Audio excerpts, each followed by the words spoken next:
Welcome to the Carp Force YouTube channel. In today's video we'll be showing you how to feature find using marker float, distance sticks and a bare lead.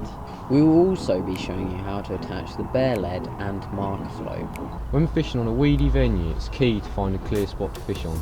This is because in some cases there's large expanses of water where the substrate on the bottom is completely unknown. The weed gets much worse in the warmer months, but even this time of year at the beginning of spring, the weed will be starting to grow again, and there will also be lots of dead weed from the previous summer, so it's very important to find a clear spot so you know you're fishing effectively. Finding a clear spot on a lake can also give you another key piece of information. If it's on a very weedy lake and there's a random spot of gravel or polished clay, it means the fish have fed in that area. This information can massively increase your confidence, as you know you're fishing on an area where the carp have fed before. To find the clear spot, you're going to need a stiff, spod or marker rod. You're also going to need a reel loaded with low diameter spod and marker braid.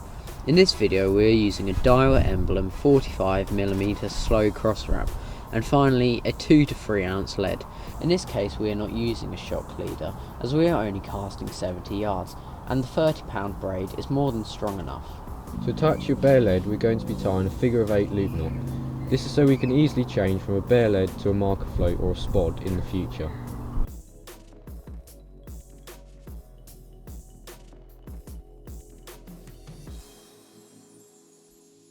Make a large loop in the braid, and then fold the loop over itself twice as if you were tying an overhand knot. Now pull the first loop through the second loop, making sure the loop remains quite large so a marker float or spod can fit through it.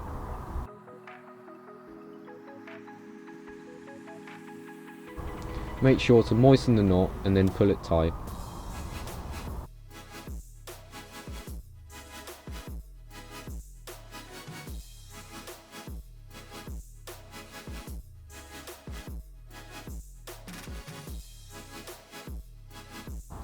Now with scissors, cut off the tag end.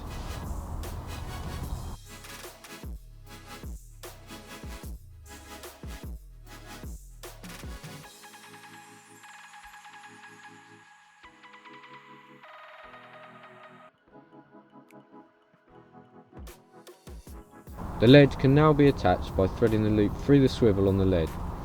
The lead can then be passed back through the loop and then pulled tight to form a simple loop knot.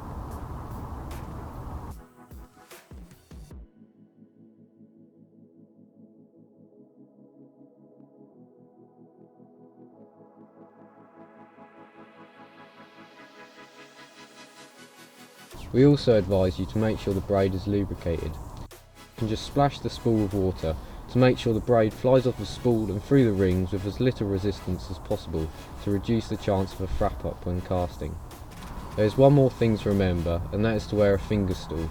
This is why it's also very important to make sure your drag is locked up tight to make sure it does not slip along your finger. After identifying a likely looking area, you are ready to cast out. In this case we chose a snaggy far margin. Just before you cast out, you should aim for a skyline marker. This is so you can consistently get the rod out on the same spot. On the cast we are also aiming to feel the lead down. The lead will hit the water and fall through the water column, and you should feel a small donk when it hits the bottom. If the lead lands in lots of weed, you will not feel a donk. The harder the lead hits the bottom, the harder the substrate it is landing on. Feeling the lead down can be quite hard at first. Once mastered, it's key to fishing effectively, as you can be certain you are fishing on a clear spot. Once you've found a harder, clearer area, such as gravel or clay, you can drag the lead back across the bottom of the lake bed, feeling the sensation through your rod. Reel the line down tight to the lead without moving the lead, then wrap the line round the line clip. After putting the line round the clip, you can continue pulling the lead back to see where the clear spot finishes. It's good to get this information as you can visualise the area that you're fishing over. If you do eventually feel the lead pull into weed, you can reel down tight to the lead and then put the line round the line clip. Sometimes this process can be time consuming and it can take lots of casts to find the clear spot, but this is the best place to put the time and effort in, as if you try and get the rods out as quickly as possible but you have no knowledge of what you've casted into, you may be in 4 foot of weed, then you're not fishing properly and wasting your time. so it's vital to know your rods are out there fishing effectively. Lay your rod on the ground and get your distance sticks. Push them in the ground, one on either end of the rod to make sure they're exactly 12 feet apart. In carp fishing, 12 feet is equal to the term 1 rap.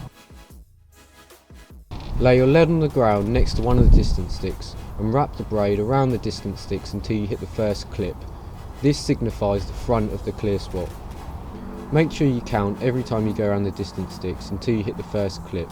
You should then note this number down in your phone.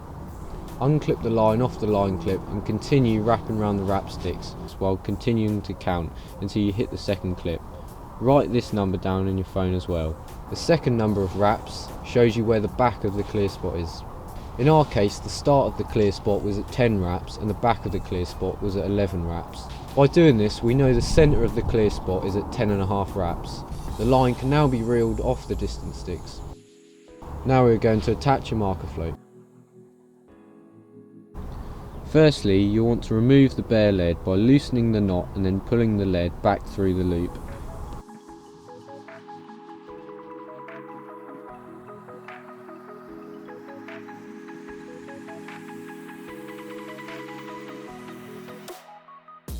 Now get the buoyant boom section that comes in the marker float kit and thread the loop of braid through the large eye in the boom.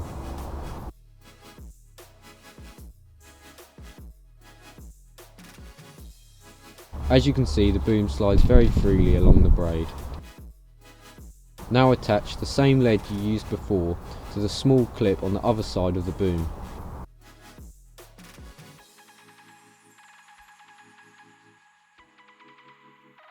Now get the small rubber buffer bead and push the bigger end onto the baiting needle.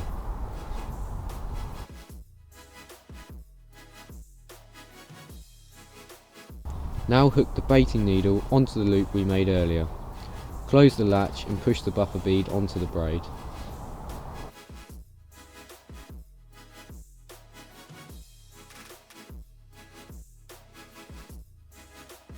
Now get the marker float and thread the small loop through the swivel on the bottom of the float.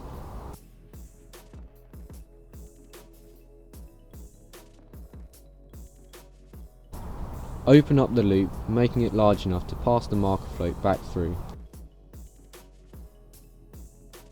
Now pull the knot down tight to form a simple loop knot.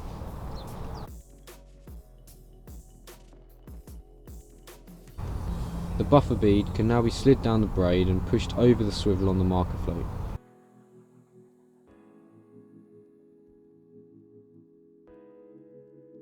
This is to stop the swivel pulling through the large eye on the boom to prevent tangles when casting. Your marker float setup is now ready to go. Place your marker float next to one of the distance sticks and wrap up to the centre of the clear spot. In our case it was 10.5 wraps.